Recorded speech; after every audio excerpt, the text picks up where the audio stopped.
바로 이 독소로 인해서 몸속에 생기는 보이지 않는 염증들이 많이 생길 수 있다는 것이 가장 큰 이제 암의 아주 중요한 요소가 될 수 있습니다. 독소가 많으면 왜 염증이 바로 생기게 되는 걸까요? 네, 말 그대로 독소는 우리 몸에 불필요한 겁니다. 몸속 암세포를 만드는 최악의 독소는 무엇인가요? 네, 독소라는 말을 들으면 왠지 강한 독, 직접 바로 먹자마자 죽는 그런 청산가리나 비소 같은 그런 맹독을 생각하기 쉬운데요. 사실 독소라는 것은 우리 일상생활에 매우 가까이 있습니다.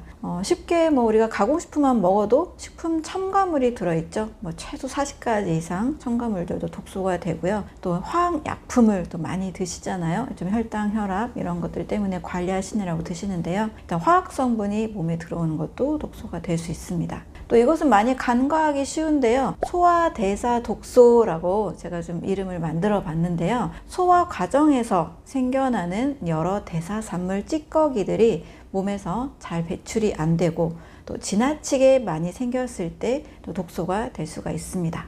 그 외에도 중금속도 큰 독소가 되죠. 미국에서는 임산부들이 이 중금속에 오염된 바다 생선들을 먹는 것을 금지하고 있습니다. 그 정도로 치명적인 위험이 있기 때문에 중금속도 큰 독소가 되고요. 미세 플라스틱 요즘 참 문제 많죠. 이 플라스틱 용량이 과하게 우리 주변에 늘 이제 숨 쉬는 동안에도 사실 늘 하루 종일 먹고 있다라고 해도 과언이 아닙니다. 그 외에도 과일이나 채소 여러 농산물들도 수입된 것들도 많이 있다 보니까 이제 농약 성분이 다 제거되지 않은 채로 먹게 되는 경우도 있습니다. 공기 중에도 매연이나 대기 오염 물질을 통해서도 독소가 들어올 수 있고요. 또 환경 호르몬이라 그래서 접하는 여러 물질들이 잘못된 과정을 통해서 또 어떤 음식의 포장지를 통해서도 우리 몸에 작용하는 그런 성분들로 또 들어오기도 합니다. 자, 이런 것들이 주변에 늘 있기 때문에 우리가 살아가는 동안에 그냥 독소는 매일 접하고 있다 이렇게 생각할 수가 있습니다. 문제는 이러한 독소들이 하루 동안에 쌓이는 양은 적은 양이라 할지라도 우리가 이런 생활을 바꾸지 않고 계속 하게 되면 매일매일 조금씩 수개월 동안, 수년 동안 계속 쌓여간다는 거죠. 이렇게 쌓여가는 몸의 환경에서 바로 문제가 생기는 겁니다. 이런 독소들이 많은 몸에서는 정상적인 우리 몸의 신진대사가 이루어지지 않기 때문에 결국 암세포가 좋아하는 환경으로 바뀔 수 있게 됩니다. 독소가 몸속 산소를 빼앗는 이유는 무엇인가요? 세 가지 이유가 있는데요. 첫 번째, 독소는 혈액순환을 방해합니다. 말 그대로 우리 몸에는 혈액을 통해서 충분한 산소와 영양소를 공급해야 되는데 뭐가 있다는 거잖아요. 그게 중금속이든 환경 호르몬이든 소화 대사산물 독소든 뭔가가 있기 때문에 이 적혈구의 산소 이동을 방해하고 또 혈관 내벽도 점점 염증이 생기거나 문제가 생기기 때문에 혈관 자체의 건강도도 떨어지게 됩니다. 중금속의 경우에는 직접적으로 혈액의 적혈구를 손상시키기도 하고요. 또 트랜스 지방 같은 경우에는 혈관 자체에 바로 문제가 되는 건 다 알고 계시잖아요. 손상된 혈구들 또 여러 독소 성분들이 혈관벽을 지나가면서 혈관 내벽에 상처를 냅니다. 이 상처가 또 우리 몸은 가만히 안 두고 복구하려고 하죠. 재생하고 치료하려고 하기 때문에 염증이라는 과정이 또 생기게 되면서 혈관에서 더 큰 문제가 생기게 되죠. 이러한 독소 자체의 문제, 또 적혈구 손상의 문제,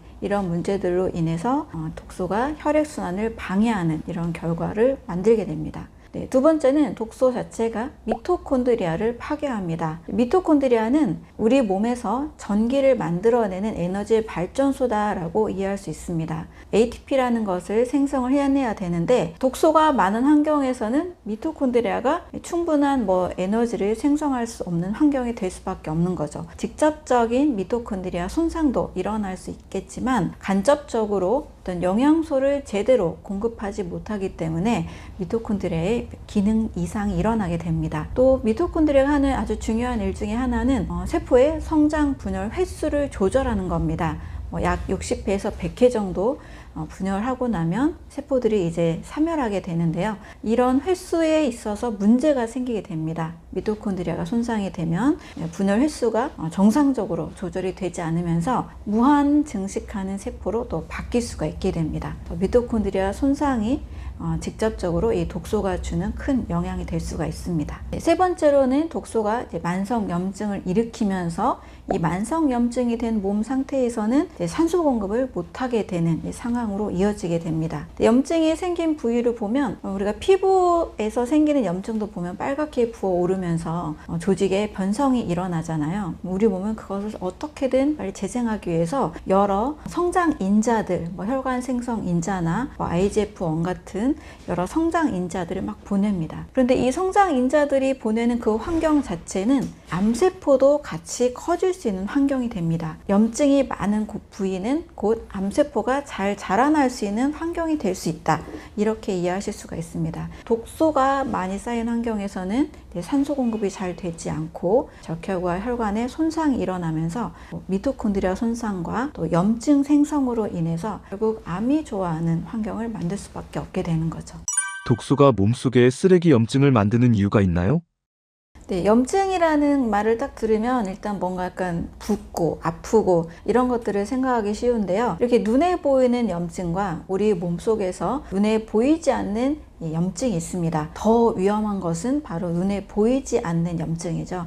이것을 미세 염증이라고도 하고요. 이제 만성적으로 진행되기 때문에 만성 염증이라고 합니다. 병원에 가면 CRP라는 수치 검사를 하게 되는데요. 그것이 우리 몸에 염증이 많은 상태인지 아닌지를 확인할 수 있는 혈액 검사 수치가 되기도 합니다. 그런데 바깥에서 피부나 눈에 보이는 염증들은 우리가 대처하기가 참 그래도 쉬워요. 약을 먹기도 하고 소염제를 쓰기도 하고 대처하기가 그래도 쉬운데 보이지 않는 염증이 항상 이제 문제가 되는 거죠. 바로 이 독소로 인해서 몸속에 생기는 보이지 않는 염증들이 많이 생길 수 있다는 것이 가장 큰 이제 암의 아주 중요한 요소가 될 수 있습니다. 독소가 많으면 왜 염증이 바로 생기게 되는 걸까요? 네, 말 그대로 독소는 우리 몸에 불필요한 겁니다. 이것을 제거해야 되기 때문에 몸에서는 어떻게든 이물질이 들어왔다라는 신호들을 주고받으면서 면역 세포들이 굉장히 활발하게 일을 합니다. 이 면역 세포들이 한 군데에서만 일하는 게 아니고 혈관 수준에서 위에서 간에서 장에서 심지어 뇌에서 아주 다양한 곳에서 관절도 그럴 수 있고요. 염증이 계속 생길 수밖에 없는 거죠. 이 면역 세포들은 어떻게든 염증을 제거해야 되기 때문에 여러 염증성 매개 인자와 사이토카인들을 만들어냅니다. 만들어내는 과정 속에서 이러한 물질들이 많은 환경이 곧 암세포가 생길 수 있는 환경과 바로 연결이 되는 겁니다. 여러 NF-카파비나 인터루킨이나 TNF-알파, TNF-베타 이런 다양한 염증성 물질들이 결국 이제 IGF-1이라는 인슐린과 비슷한 성장 인자들 그리고 혈관 신생 인자들을 만들어내면서 그 부분에서 염증을 제거하기도 하지만 종양이 새롭게 생길 수 있는 환경과 같아지게 됩니다.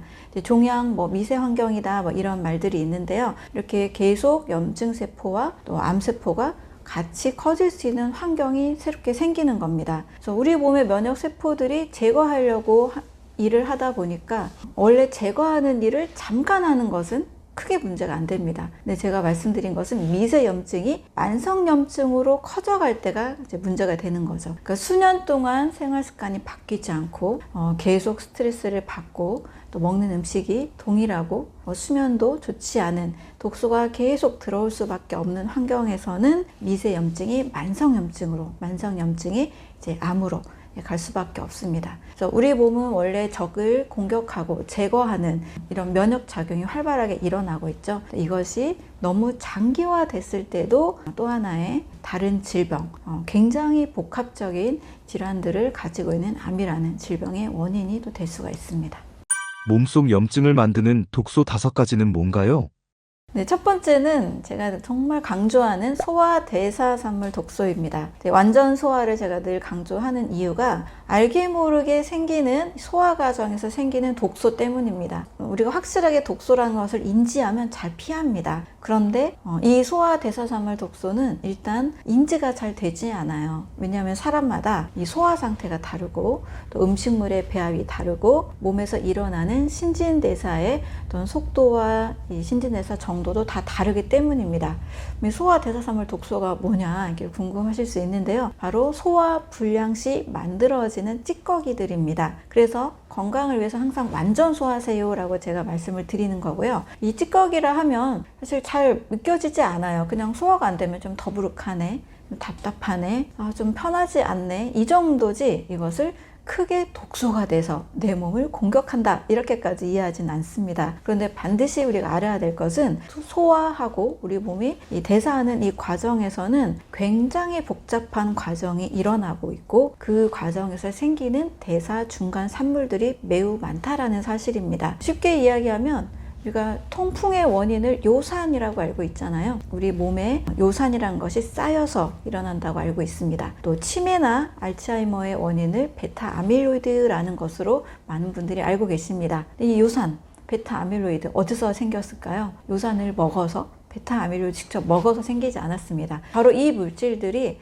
단백질, 대사산물, 또 비정상적인 대사 과정 속에서 생겨난 대사 독소라고 하는 것입니다. 근데 비단 이것만 있는 것들이 아니겠죠. 이름이 아직 없는, 밝혀지지 않은 다양한 이 구조적인 변화가 일어난 성분들이 우리 몸 안에서는 소화 과정에서 매우 많이 생길 수가 있습니다. 그래서 첫 번째, 이 소화 대사산물 독소가 우리 몸에 염증을 유발할 수 있는 이 독소가 됩니다. 두 번째는 가공식품의 식품 첨가물입니다. 이제 가공식품이라는 말을 저는 가짜 음식이라고 항상 강조드리는데요. 바로 이 식품 첨가물은 내 몸에 절대적으로 불필요한 독소가 됩니다.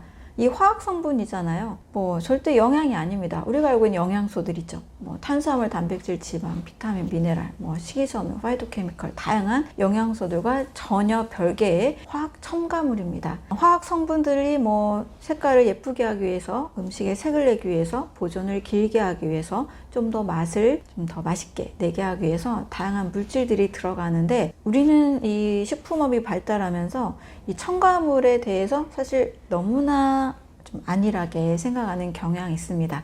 몇 그램 이내면 안전하다라는 이 안전 수치 용량 정도만 있으면 허가가 되기 때문에 안전하겠지 이렇게 많이 생각들을 하시죠. 하지만 우리 몸에 첨가물의 양이 많아질수록 또 다양한 복잡한 성분들이 섞여서 일으키는 이 칵테일 효과, 이런 것들로 인해서 내 몸에 축적이 됩니다. 화학 성분이기 때문에 지방에 축적될 수도 있고요. 지나치게 많아서 간 해독 능력을 떨어뜨릴 수도 있고요. 신장의 필터 능력을 떨어뜨릴 수도 있습니다. 우리 몸에 이 화학 성분이 도움이 되는 성분이 아니잖아요. 그렇기 때문에 장기적으로는 뇌 손상도 일으킬 수도 있고 다양한 부분에서 우리 몸을 해롭게 할 수가 있습니다. 네, 세 번째는 중금속입니다. 중금속 오염은 사실 제가 이제 중금속 검사를 해보면 정말 대부분의 사람, 거의 99% 정도는 수은에 대부분 다 오염이 되어 있고요. 또 70%가 넘는 분들도, 상당히 많은 분들도 알루미늄에 대부분 오염이 되어 있습니다.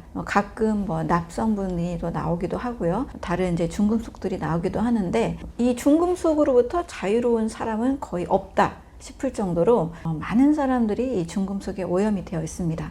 그런데 이런 수은이나 알루미늄, 이 납 성분은 장기적으로 우리 몸에 쌓였을 때 일어나는 아주 문제들이 많이 있습니다. 특히 이제 수은 같은 경우는 신경 독소로 작용을 하면서 뇌 쪽에 문제를 가져올 수도 있고요. 알루미늄 같은 경우는 세포의 성장 분열에 있어서 문제를 일으킬 수 있는데 위장장애와 소화불량에도 문제가 될 수가 있습니다. 미국에서는 이 수은의 오염 자체가 태아의 어떤 신경 발달이나 성장에 문제를 일으킨다라고 보고가 되어서 한마디로 기형아를 만들 수 있다는 뜻입니다. 임산부들이 연어나 참치나 고등어 같은 중금속이 많이 오염될 수 있는 이 바다 생선들을 아예 먹지 않도록 금지를 하고 있습니다. 그만큼 까다롭게 이 바다 오염과 이 중금속 상태를 다른 나라에서는 좀 관리를 하고 있는데, 아직 우리나라에서는 이 부분 좀 관리가 그렇게까지 까다롭지는 않은 것 같아서 저는 많이 좀 우려스러운 부분들이 있습니다. 네 번째 또 중요한 독소는 바로 미세 플라스틱입니다. 이 미세 플라스틱을 얼마나 많이 먹고 있는지를 알아보니까 그 양을 따져봤을 때 한 사람이 한 달에 약 신용카드 한 장 정도의 분량의 플라스틱을 먹고 있다라는 이제 통계가 나왔습니다. 우리가 생수병 많이 쓰고 있잖아요. 그리고 플라스틱에 담겨 있는 음료수들, 어떤 음식들 얼마나 많이 있습니까? 비닐봉지도 있고, 또 우리가 합성 섬유로 만들어진 옷을 입을 때도 조금의 그런 플라스틱 성분들이 들어올 수가 있습니다. 또 과자나 또 빵을 또 많이 드시잖아요. 이제 과자를 이제 기름에 튀겨서 포장하는 그 과정 속에서도 포장지에 있는 성분이 기름에 녹아서 플라스틱으로 몸에 축적이 될 수도 있습니다. 자, 이런 미세 플라스틱들은 사람의 혈액에 그리고 폐와 심지어 이 뇌 조직에서도 발견되는 사례들이 있습니다. 이런 성분들은 장기적으로 일단 면역세포들을 계속 자극을 하고 염증을 만들어내고 있다는 것을 잘 아셔야 되겠습니다. 그 다음은 환경 호르몬입니다. 환경 호르몬은 프탈레이트나 비스페놀 A나 그다음에 파라벤 같은 성분인데요. 우리가 아침에 일어나면 욕실에서 쓰는 치약, 샴푸, 린스, 트리트먼트, 그리고 화장품 이런 것들에 사실 이 화학 성분들이 계속 많이 들어있죠. 이 환경 호르몬은 왜 호르몬이라고 붙여졌냐면 이런 성분들이 우리 몸에 에스트로겐처럼 호르몬처럼 작용을 해서 마치 호르몬이 아닌데 호르몬처럼 작용하기 때문에 몸이 가지고 있는 원래 호르몬의 균형을 깨트리게 됩니다. 호르몬 균형이 맞지 않으면 인체 전체는 호르몬의 명령을 받아서 움직이는 부분이 상당히 많기 때문에 면역력에도 문제를 일으키고 다양한 암을 일으킬 수 있는 그런 발판이 되기도 합니다. 이러한 5가지 독소들은 우리가 사실 매일매일 하나도 접하지 않고 살기는 상당히 어렵습니다. 하지만 너무 지나치게 많이 또 장기적으로 이것을 접할 경우에는 어쨌든 우리 몸의 면역 세포들이 이걸 제거하는 과정에서 이거를 처리하는 과정에서 늘 염증을 일으킬 수 있고 이 염증이 심해질 경우 또 오래될수록 이제 암과 연관성이 있다는 것을 꼭 이해를 하셨으면 좋겠습니다. 염증이 많은 사람들의 특징은 뭐가 있나요? 네, 이런 분들 많이 계십니다. 잘 자고 운동도 하고 하는데 계속 피곤하다 하시는 분이 계세요. 이런 분들은 우리 몸이 피곤하다는 것은 뭔가 몸에서 계속 에너지를 사용하고 있다는 뜻이거든요. 특히 염증이 많을 때 내가 알 수 없는 그 피곤이 계속 축적이 됩니다. 살을 아무리 빼려고 밥도 적게 먹고 운동을 하는데도 살이 안 빠져요 하시는 분들 계십니다. 이런 분들도 염증이 많고 또 우리 몸의 림프절, 큰 림프절들은 편도나 비장이나 이런 장기들이 있는데요. 또 우리 몸에 500개 이상의 넘는 림프절들이 있기도 하고요. 이 비장 같은 이런 큰 림프절들이 염증으로 인해서 계속 전쟁 상태에 있을 때는 또 다이어트가 잘 되지 않기도 합니다. 또 쉽게 여기저기 혹이 생기는 분들 계세요. 병원에서는 6개월 동안 한번 추적 관찰해 봅시다. 아직은 문제는 없습니다. 이런 얘기들 많이 들으시잖아요. 이런 분들 경우에도 췌장에도 좀 무릎 같은 게 있다 그러고 간에도 좀 혹 같은 게 있다 그러고 여기저기 혹이 저는 많이 생기는 것 같아요. 이런 말씀들 하시는 분들 계십니다. 이것도 역시 처음부터 바로 혹이 생기는 게 아니고 미세한 염증들이 우리 몸의 세포 수준에서 혈관 수준에서 조직 수준에서 생기는 미세 염증들이 만성적으로 오래될 때 이게 혹으로 일단은 바뀌고 또 이 혹도 몸 전체 환경이 계속 나쁜 환경, 예를 들면 독소가 계속 쌓일 수밖에 없는 또 스트레스를 계속 받는 환경에서는 점점점 이제 암 조직으로 바뀌기도 합니다. 염증이 많을 때는 일단 좀 피곤하고 살도 잘 안 빠지고 혹이 자주 생기는 이런 좀 특징들이 있고 또 몸에서 계속 전쟁 상태에 있다 보니까 상처 회복이나 세포 재생 이런 것들이 잘 이루어지지 않는 양상을 나타냅니다. 신진대사와 염증은 어떤 관련이 있나요? 네, 염증이 있는 상태에서는 우리 몸이 전쟁터라고 생각하시면 돼요. 우리가 세계 이 정세도 보면 뉴스를 통해서 전쟁을 겪고 있는 나라들이 있죠. 그럼 그 나라는 국민들이 제대로 된 생활을 할 수가 없습니다. 늘 전시 상태에서 늘 긴장해야 되고 또 기본적인 이 생활이 되지 않죠. 의식주가 안정되게 잘 해결되지 않습니다. 우리 몸도 기본적인 우리 몸의 신진대사가 제대로 잘 이루어지지 않다라고 보면 됩니다. 전쟁을 치르고 있는 몸이기 때문에 온몸의 이 에너지 또 우리 몸이 골고루 사용해야 되는 이런 효소들이 면역세포들이 염증세포들을 제거하고 몸에 이제 알러젠, 항원들을 없애려고 먹으려고 하는 그 모든 것에 에너지와 효소를 사용해 버립니다. 그러면 나머지 우리 몸이 뭐 뇌나 심장이나 뭐 소화기관, 뭐 위장, 간, 췌장 하는 이 장기들이 있잖아요. 염증에 온전히 집중하기 때문에 전반적인 신진대사가 이루어지지 않습니다. 우리 몸은 끊임없이 소화도 해야 되고 끊임없이 호르몬도 만들어야 되고 뇌에서도 신경 전달 물질도 만들어야 됩니다. 이렇게 생산적인 일을 잘 해야 되는 우리 몸이 염증으로 인해서 제대로 신진대사가 잘 되지 않게 된다는 거죠. 그러니 몸은 계속 체력이 떨어질 수밖에 없고 알 수 없는 그런 또 염증이 혹으로 바뀌기도 하고 일상적인 체력도 잘 생기지 않는 늘 피곤하고 무기력하고 힘든 삶이 이어질 수밖에 없습니다. 그래서 염증은 신진대사를 위해서 반드시 가장 첫 번째로 제거해야 되는 거라고 볼 수 있습니다. 그렇다고 염증이 무조건 나쁜 건 아니고요. 내 몸이 살아나기 위한 하나의 과정이라고 보면 되는데요. 그만큼 내 독소나 몸에 불필요한 것들을 제거하는 과정인데요. 이것이 잘 일어날 수 있도록 내가 약만 쓰면 안 되고요. 내 몸이 잘 그 세포에 필요한 영양소를 잘 공급해야 됩니다. 그랬을 때 약보다도 더 근본적으로 우리 몸의 세포와 조직, 장기들이 되살아나면서 염증이 제거되고 또 신진대사가 활발해지고 감기도 잘 걸리지 않고 체력이 튼튼해지는, 체력이 좋아지는 이런 효과들이 나타나게 됩니다. 대사질환과 식단은 어떤 관련성이 있나요? 대사질환과 식단은 사실 거의 직결돼 있다고 보시면 됩니다. 아주 쉬운 예로 미국에서 한 다큐멘터리가 수년 전에 제작된 적이 있었는데요. 햄버거만 먹고 한 달 살기 아마 보셨을 겁니다. 어떤 일이 일어났을까요? 딱 생각해도 왠지 건강해졌을 것 같지는 않죠. 그런데 햄버거로 한 달을 쭉 먹었던 이 사람은 이제 테스트를 위해서 실험을 하기 위해서 그렇게 했는데 와, 상상할 수 없을 정도로 체지방이 쌓여서 10kg 이상 살이 찌게 됐고 혈압, 혈당, 지방간, 또 콜레스테롤 모든 수치가 이제 정상을 벗어나게 됐습니다. 이것을 다시 되돌리는데 6개월 이상 이제 걸렸다고 합니다. 먹는 대로 내 몸이 만들어집니다. 먹는 대로 신진대사가 결정이 됩니다. 요즘 이제 젊은 친구들 사이에서 연속 혈당 측정기를 딱 차고 혈당 다이어트 하는 게 좀 유행처럼 좀 번지고 있는데 그만큼 이제 음식을 어떻게 먹느냐에 따라서 혈당이 바로 바뀌게 되고 이것으로 인해서 인슐린 저항성과 다른 대사 질환들을